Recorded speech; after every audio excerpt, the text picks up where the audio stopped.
Hey everybody, it's Jack with Future Pastimes. Welcome to the Warp. We're going to do the Cosmic Encounter Alien of the Month for April 2024.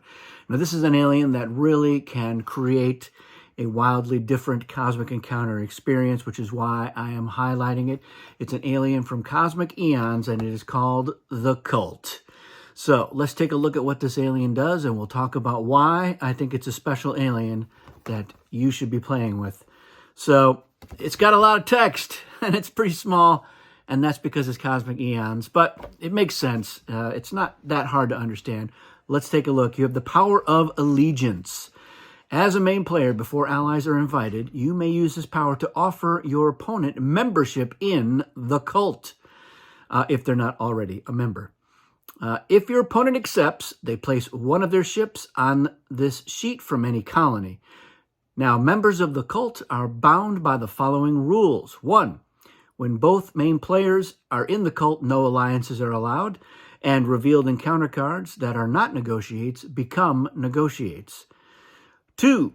When only one main player belongs to the cult, all ships of all members of the cult that are on foreign colonies in the targeted system, but not involved in the encounter, will count as one each toward the cult members' total. These ships will go to the warp if the cult member loses. 3. A cult member may not willingly ally against another cult member. And 4. A game win for a member of the cult is a win for all members of the cult. Now, there's a little clause here at the bottom. When any other member of the cult is a main player, before allies are invited, that main player may lose 4 ships to the warp and discard 4 cards from their hand to renounce the cult. Their ship on this sheet returns to any colony, and that player is no longer a member. So you can get out of the cult. You just have to discard 4 cards and send 4 of your ships to the warp. But yeah, being a member of the cult can be pretty good. It is certainly a much easier path to victory, but it is going to be a shared win because you really only need to get one other member of the cult to get to 5 colonies. And then presto, all of the cult members win. And you know what can happen is you can have a situation where everybody is in the cult. And that is absurd, but it is kind of funny. And the whimsical nature of an effect like this is very much at the heart of what makes Cosmic Encounter a unique gaming experience. So, I enjoy the cult. This is a Bill Eberly special.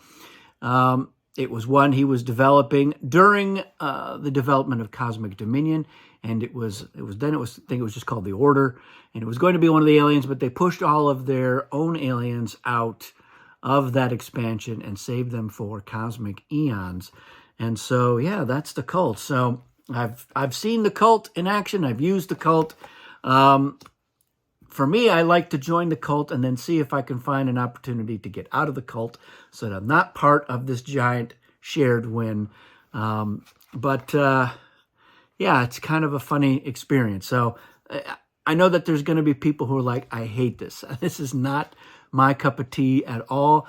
And these are the type of people that don't like shared wins in any numbers. They much prefer to go for it.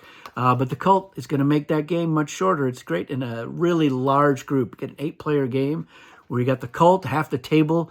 After a few encounters, they're in the cult. And so it's them against everybody else. Very exciting. I really like it. At a smaller player count, it's kind of less exciting. If you're playing a 3-player game and somebody is the cult, that's going to be a silly game as well. So I would really only use the cult at a much larger player count because I like that tension of how many people can you get to join the cult before it becomes ridiculous. And maybe you're trying to get everybody in. That's your own little personal objective as the cult, is to absorb everybody. And then it's just going to be super easy. You're just making deals and then getting colonies, and then eventually everybody wins.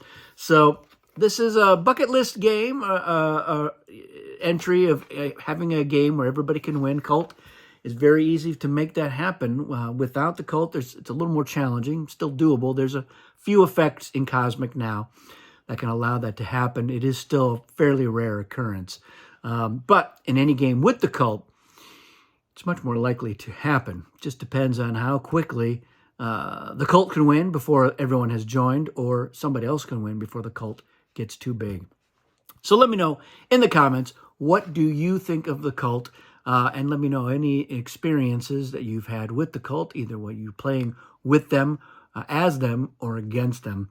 Like I said, I enjoy this kind of effect. I think it's funny. I think the artwork for the cult is pretty cool. So a little bit of trivia for you.